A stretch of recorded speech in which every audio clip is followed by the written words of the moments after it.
E com quem você tá falando aí no WhatsApp essa hora? Com alguém genial. Quem é essa Ivo? É a G, assessora virtual da Genial no WhatsApp. Inclusive, ó, ela acabou de me recomendar um investimento aqui. Sério? Mas isso existe? Ah, em que época você vive, hein? Olá, estamos de volta aqui com a Conversa com o Zé Márcio. Eu tenho comigo aqui hoje Cristiano Noronha, da Arco Advise. Cristiano, muito obrigado por ter aceito o nosso convite. É um prazer enorme ter você aqui novamente. Vamos conversar um pouco sobre o cenário político. Como é que você está vendo essa situação aí? Zé, em primeiro lugar, obrigado pelo convite. Prazer estar aqui com vocês mais uma vez. Bom, Zé, o Brasil, a gente está com muitas questões para resolver internamente, externamente, né? Do ponto de vista interno, aqui a gente está com temos vários desafios, uma polarização persistente, que continua muito forte. Isso está evidente aí em várias pesquisas de opinião, e essa polarização, obviamente, que acaba acaba repercutindo também no Congresso Nacional, onde o governo tem uma agenda importante em curso. Uma agenda, eu digo importante, porque está muito voltada para 2026, a questão da isenção do imposto de renda e uma série de medidas fiscais que o governo espera também aprovar no Congresso Nacional para viabilizar, inclusive, essa agenda eleitoral, como é por exemplo, a própria isenção do imposto de renda, mas não apenas isso. Um outro programa é o Gás do Povo, ou Gás para Todos, um programa que o governo pretende colocar na rua no próximo ano. Já tem medida provisória sobre isso, né? E a oposição absolutamente focada nessa questão da anistia, que divide muito o Congresso Nacional. Divide aliados, inclusive, do governo, que, aliás, deixou de ser chamado também de projeto da anistia ou lei da anistia, para ser chamado de PL da dosimetria, porque o que está se convertendo numa tentativa de redução de penas dos acusados e condenados por tentativa de golpe de Estado. Então a gente tem temas muito interessantes em discussão, mas infelizmente Zé, o que a gente não vê são mudanças estruturais que podem efetivamente colocar o país em outro patamar, vamos dizer assim, especialmente do ponto de vista fiscal, né? Ao contrário disso, a gente vê o Congresso avançando em desonerações, retirando gastos do teto fiscal, reformas importantes como da Previdência, que já se avizinha a gente não endereçar, a reforma administrativa paralisada, o Congresso também dando pedalada aí na questão, estimulado pelo governo na questão dos precatórios. Enfim, quem quer que seja o próximo presidente que seja eleito, ele vai se deparar com um quadro fiscal bastante desafiador, né?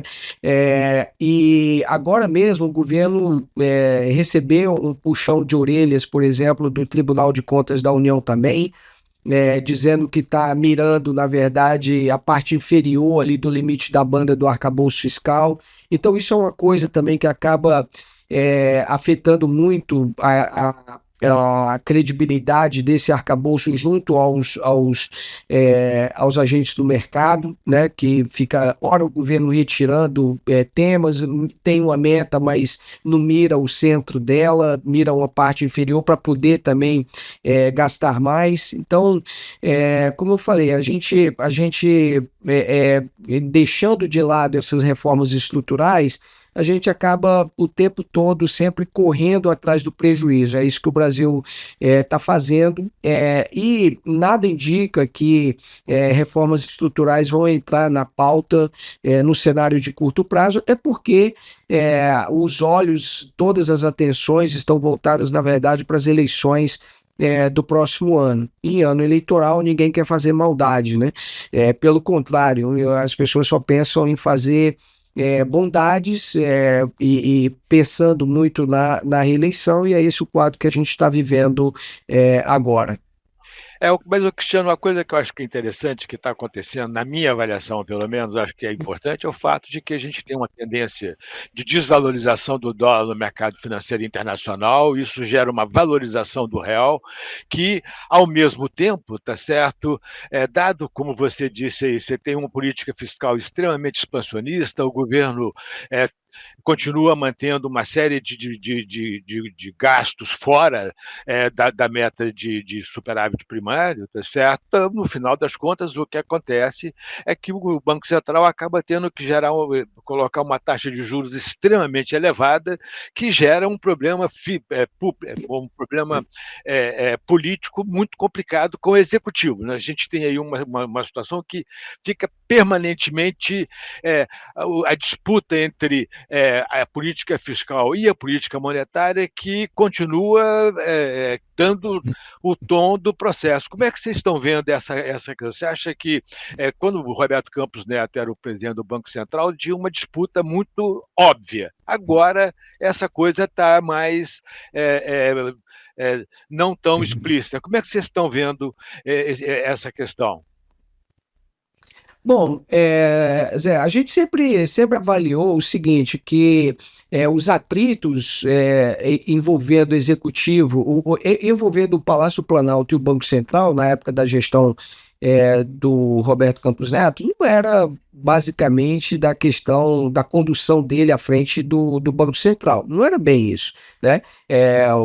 Era que o Roberto Campos Neto, ele tinha um pecado original, o fato de ter sido nomeado, vamos dizer assim, pelo maior rival e antecessor, o ex-presidente Jair Bolsonaro. Então, acabava funcionando como uma espécie de justificativa para a alta de juros que o Banco Central estava fazendo, e alta de juros sempre é impopular, então o governo sempre batia, obviamente, ali no Roberto Campos Neto, né? E a gente também sabia o seguinte, que quando viesse a indicação do presidente Lula com o Galípolo, o que ia mudar era a postura e o teor das críticas. Então, naturalmente, há um diálogo melhor. O Lula praticamente, se tiver tido 2 reuniões com o Roberto Campos Neto, foi muito durante a gestão, né? Agora, o diálogo que o Galípolo mantém, a explicação dele, que ele mantém ao presidente da República, acaba também, de certa forma, quebrando um pouco essa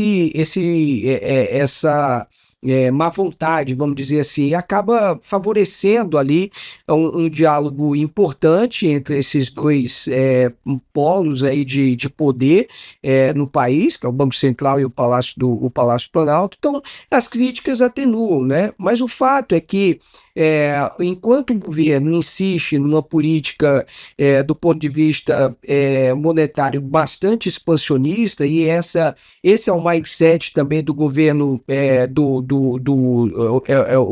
esse é o mindset do governo Lula, né? Não, eu digo até monetário também, no sentido de jogar mais dinheiro na economia, né? Fiscal, mais gasto, mas também jogando mais dinheiro na economia, e pressionando bastante o preço. Então, e não existe ali um diálogo, vamos dizer assim, uma política coordenada com o Banco Central. O governo simplesmente vai aumentando o gasto, injetando mais dinheiro na economia, e e o Banco Central que faça o trabalho dele lá, né? Quer dizer, acaba havendo ali respingando bastante no Banco Central, mas na medida que Galípolo também foi uma indicação do presidente Lula, você percebe que o nível de atrito caiu bastante, as críticas ao Banco Central, mesmo tendo que manter um juro alto, bastante, vamos dizer assim, comedida, né? A postura em relação ao Banco Central de Gabriel Galípolo é outra em relação a Roberto Campos Neto, né? Então essa relação entre Galípolo e o Palácio do Planalto está muito boa. Com frequência o Galípolo vai ao Palácio do Planalto fazer explicação de cenário econômico para o presidente da República também, para os ministros. O diálogo com o Ministério da Fazenda também é muito bom. Agora, o Banco Central ele tem a missão, que é controlar a inflação.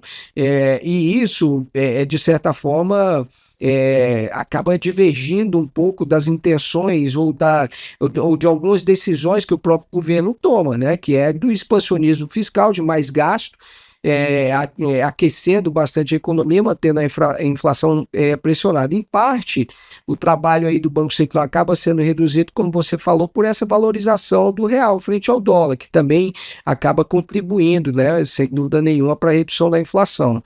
Mas essa relação entre Planalto e Banco Central é boa hoje, né, por conta desse diálogo existente que não existia na época do Roberto Campos Neto. Mas a economia está bastante aquecida e você está aí, quer dizer, com uma taxa de inflação bastante alta, bem acima da meta, né? E o que tem forçado o Banco Central a adotar uma política monetária bastante contracionista. E eu acho que você acha que essa boa convivência entre o Executivo e o Banco Central vai persistir, mesmo caso o Banco Central tenha que manter essa taxa de juros durante um período mais longo? Quer dizer, o mercado está esperando pelo menos até janeiro, mas e se tiver que continuar? Você acha que daqui até lá, quer dizer, como é que você vê aí as reações? Você está começando, quer dizer, a gente está começando a ver alguns membros do governo, alguns ministros, alguns deputados e tal, começando a reclamar do nível da taxa de juros, né? Quer dizer, mas como é que vocês acham que isso vai, quer dizer, que o Banco Central vai continuar, vai conseguir manter essa relação positiva com o Executivo sem problema? Olha, Zé, há uma expectativa de que a partir do ano que vem, ainda que o Banco Central mantenha a taxa de juros elevada até janeiro, para o governo não é problema. Para o governo, interessante é ver também essa taxa de juros baixando mais próximo da eleição, entendeu? Então, se isso estiver acontecendo próximo da eleição, o governo vai, obviamente, tá vendo? Estamos já conseguindo, apesar da herança maldita que recebemos, tivemos que manter os juros altos e tudo mais, mas agora já está baixando e tudo mais e tal. Então, acho que o governo, o que preocupa mais a ele é exatamente quando nós chegarmos ali mais próximo da eleição, talvez junho, julho, agosto, setembro, se a gente vai estar vendo essa redução gradativa por parte do Banco Central da taxa de juros, né? Quer dizer, mais próximo da eleição, isso pode ter um impacto maior para o governo do que agora em janeiro, fevereiro. Isso aí ainda vai estar há meses, sabe, há quase 10 meses da eleição. Isso para o governo não é um problema. Agora, chegar na eleição com a taxa de juros sendo reduzida, aí eu acho que para o governo vai ser um bom negócio e o governo vai ter também espera continuar dando boas notícias em outras áreas.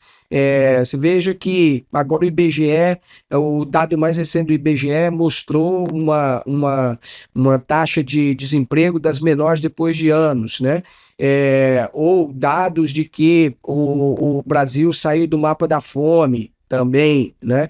Veja que no próximo ano, a partir de janeiro, as pessoas que recebem até R$ 5.000 vão ter isenção de imposto de renda. Então, como o governo tem outros temas que ele pode fazer recortes, vamos dizer assim, positivos e usar do ponto de vista eleitoral, acho que a pressão não vai ser tanto sobre o Banco Central. E há uma expectativa de que a partir do segundo semestre a gente já esteja vendo, sim, taxas de juros mais declinantes. Agora, Cristiano, vamos mudar um pouquinho esse tópico. Vamos olhar para o mercado internacional, para o mundo, né? Quer dizer, como é que você vê essa questão aí? Quer dizer, primeiro, como é que vocês estão vendo essa luta entre o governo brasileiro e o governo americano? Quer dizer, essa questão do tarifaço, etc.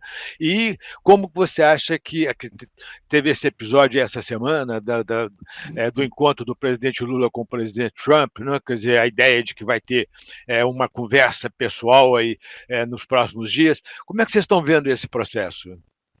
Bom, Zé, assim como todo o mercado, né, com um certo otimismo, cauteloso, mas otimismo, isso teve muito evidente nos indicadores da Bolsa, no dólar também, aqui em relação ao real e tal. Então, com um otimismo moderado. Veja que antes não havia, apesar dos esforços de algumas autoridades, lembrando que até uma reunião entre Haddad e o Bessent, que é o secretário de Tesouro americano, havia uma reunião entre os dois e essa reunião acabou sendo cancelada, por exemplo, né? Então não havia diálogo e agora essa sinalização do Trump com relação sobre uma conversa com o Lula que pode acontecer aí nos próximos dias, isso vai ser isso é bom, vai ser primeiro encontro, a primeira negociação, a primeira conversa entre os dois, não apenas desde que o Trump assumiu, mas depois de todas as medidas de tarifaço, de sanções e tudo mais, né? Então, é um início de uma conversa. Então, há uma expectativa muito grande por parte do setor empresarial. Aqui na Arco a gente atende várias empresas com negócio nos Estados Unidos e que estão otimistas com relação a isso. Estão tentando também fazer com que o governo brasileiro tenha essa reunião com uma certa cautela, né, que apresente alternativas. O Lula próprio citou a questão de minerais críticos, que pode ser levado, por exemplo, para negociação com os Estados Unidos, que é um tema central para os Estados Unidos. Então, é um otimismo moderado. Obviamente que não vai se resolver na próxima semana, quando houver essa reunião do Lula com o Trump, mas já é um começo de uma conversa que, do ponto de vista para a relação comercial, é muito positiva. Existem alguns setores Zé, que não sobrevivem, né, com essas tarifas. Indústrias pequenas, exportadores de açaí, por exemplo, lá do Pará, o pessoal exporta 90% da produção para os Estados Unidos. Outros setores, como mais sofisticado, como é o caso da Embraer, que foi poupada disso, do tarifaço, então tá ok, mas o fato é que para algumas empresas aqui que exportam máquinas também para os Estados Unidos é fundamental que haja um entendimento, e essa sinalização dada pelo Trump e também a disposição do Lula de iniciar essa conversa foi positiva. Vamos ver se eventualmente, a gente sabe que por trás disso existe uma briga política também. O próprio filho do ex-presidente Eduardo Bolsonaro já disse algumas vezes: olha, se quiser eu der anistia pro Bolsonaro, eu agendo uma reunião, a gente faz, vamos ver como se isso eventualmente pode ser contaminado ou não por esses outros movimentos, né? Como é que também vão acontecer essas outras movimentações aí por parte da oposição, especialmente Eduardo Bolsonaro. Mas a expectativa é de um início de um diálogo importante para distensionar um pouco essa relação entre os dois países. Agora, Cristiano, tem dois assuntos que estão na pauta, na minha avaliação. De um lado, você tem essa questão do tarifaço, né? Quer dizer, o governo americano está introduzindo tarifas sobre as importações de todos os países. Na verdade, é um processo mundial, né? Quer dizer, os Estados Unidos entrou numa trajetória para mudar o comércio, a estrutura do comércio internacional, e é um objetivo do presidente Trump, e isso ele está tocando para frente. Então, isso é uma coisa. A outra coisa que não é uma coisa que está na política internacional do presidente Trump é a questão das big techs, da censura, tá certo? A lei Magnitsky, essa coisa de denunciar o governo brasileiro como um governo que está introduzindo censura nas big techs, etc. Como é que você vê essas duas coisas? Você acha que as duas coisas estão relacionadas? Você acha que a negociação vai ser mais, quer dizer, par e passo, né? Quer dizer, as duas coisas vão caminhar juntas, ou você acha que uma coisa é a questão de censura das big techs, etc., que são super importantes na economia americana, e, por outro lado, essa questão das tarifas? Acho que as coisas vão estar todas na mesa, Zé, porque isso é uma questão também, lembrando que tem uma investigação acontecendo contra o Brasil em relação a isso, em relação a PIX, em relação até a pirataria, enfim, né, que foi colocado num cesto ali bastante amplo de queixas dos Estados Unidos. Então vai ter tudo isso, vai ser colocado na mesa. Por isso é importante que o presidente Lula chegue munido de bastante informações e dados, porque ainda que ele diga que o Trump esteja mal informado, mas o Trump também vai levar alguns dados, então ele precisa contestar isso, precisa ter informações para apresentar, né? Existe o governo brasileiro, inclusive, até decidiu não encaminhar, que estava previsto, né, uma regulação de Big Techs ao Congresso Nacional, decidiu não encaminhar isso, recuou um pouco. Acredito eu que tenha sido também muito prudente fazer isso, mas acabou encaminhando uma proposta que tem a ver com a questão mais concorrencial, envolvendo as Big Techs, que está lá no Congresso Nacional, vai ser discutido e tudo mais. Então tá lá. Então acho que sim, essas questões vão ser todas colocadas à mesa e elas fazem parte.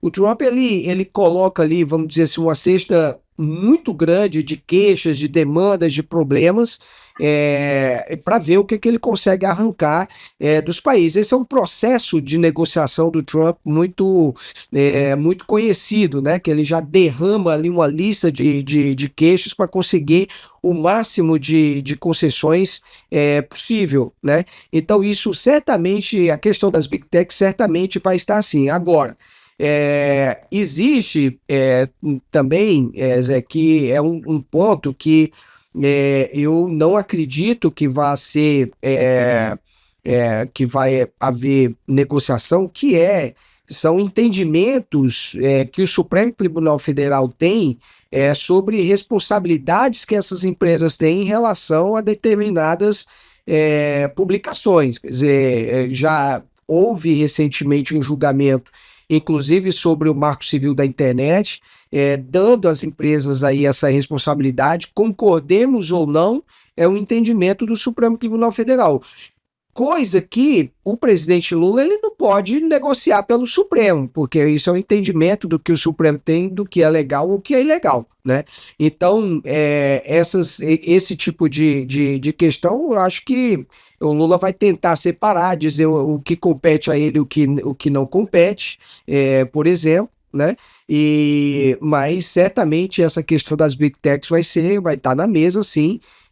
E o Lula está até essa questão do redata, né, de data centers, falando, olha, podem investir aqui no Brasil em relação a isso, foi acompanhando o Lula até o governador. O governador do Ceará, por exemplo, querendo levar investimento de data centers lá para o Ceará. Então, existe um interesse muito grande de resolver essa questão, até como forma de atrair investimento para o país. A Moody's, o próprio Haddad falou da importância que é essa questão do Redata, que é uma outra medida provisória, falando dessa questão de data centers e tudo mais, para ser instalado no Brasil. Então, eu acho que isso pode também ser colocado à mesa do processo de negociação, envolvendo aí a questão das Big Techs, né?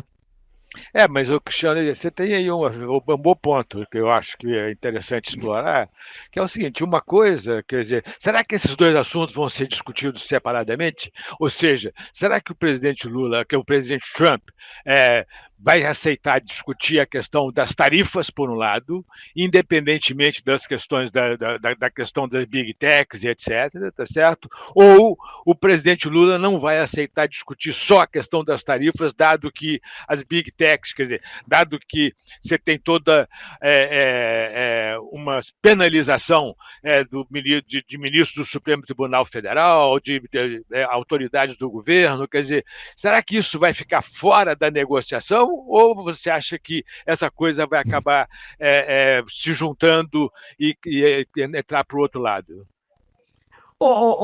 Zé, olha, o que o Lula falou, né, inclusive na coletiva que ele deu antes de retornar ao Brasil, foi de que não vai haver assunto proibido, que eles vão conversar sobre tudo. O Lula falou, veja que a gente está falando da questão comercial das tarifas, o Lula falou, olha, a gente tem minerais críticos aqui que interessam para os Estados Unidos, a gente pode fazer um bem bolado aqui, né? Então,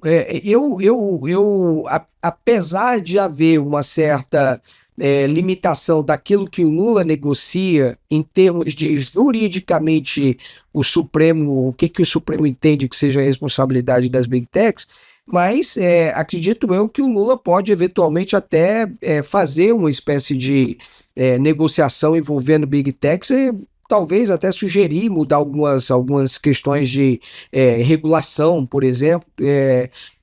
Veja, ele tem um projeto que o governo está discutindo sobre regulação de Big Techs, ele decidiu não mandar.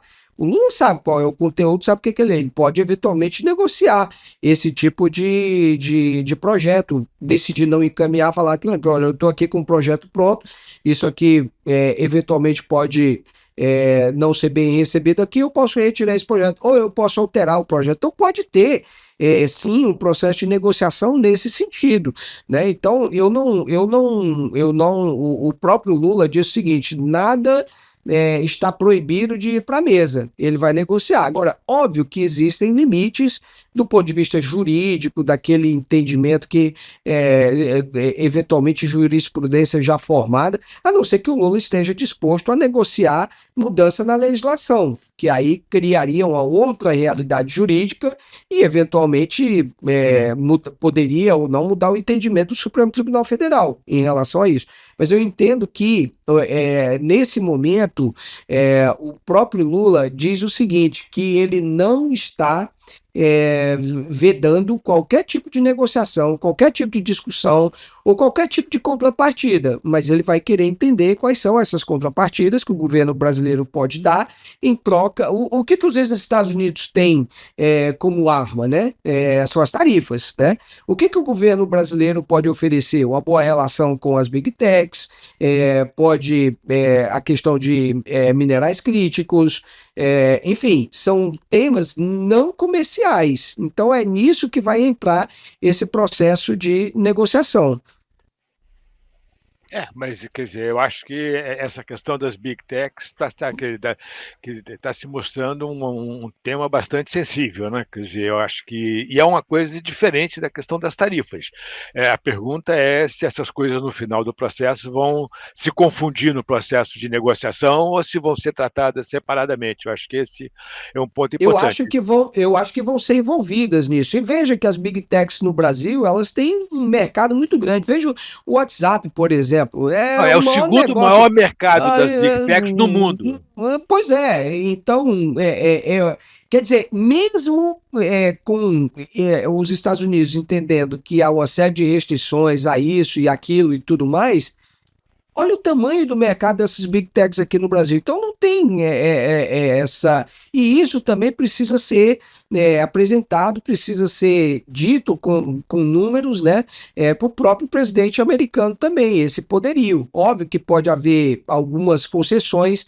Eu não acredito que isso esteja completamente fora, até por interesse do próprio governo americano. Certo. Cristiano, muito obrigado. É um prazer enorme ter você aqui, uma excelente conversa, que é sempre uma conversa interessante, sempre uma conversa meio que diferente, porque vocês estão envolvidos aí nessas negociações todas diretamente, então é sempre muito bom conversar com você. Muito obrigado por ter aceito o nosso convite. Zé, um grande abraço, prazer estar aqui com vocês, estou sempre à disposição. Ok, muito obrigado, um abraço. Tenho um cartão Black, mas estou pensando em trocar. Qual é a melhor opção? Essa é uma ótima pergunta. Com tantas possibilidades no mercado, é difícil escolher mesmo. Mas se você busca por exclusividade e benefícios que fazem diferença mesmo, eu te indico o cartão Mastercard Black Genial. Ele é sem anuidade, tem todas as vantagens do programa Mastercard Surpreenda, sala VIP, até 5 adicionais, limite exclusivo, cashback em G-Coins e muito mais. E somente neste mês do cliente, você pode aproveitar uma condição especial. Ao investir a partir de R$40 mil na Genial, você já pode pedir o seu e aproveitar tudo isso. Gostou? Já sabe o que fazer. Abra sua conta agora e comece a aproveitar o seu novo cartão Black.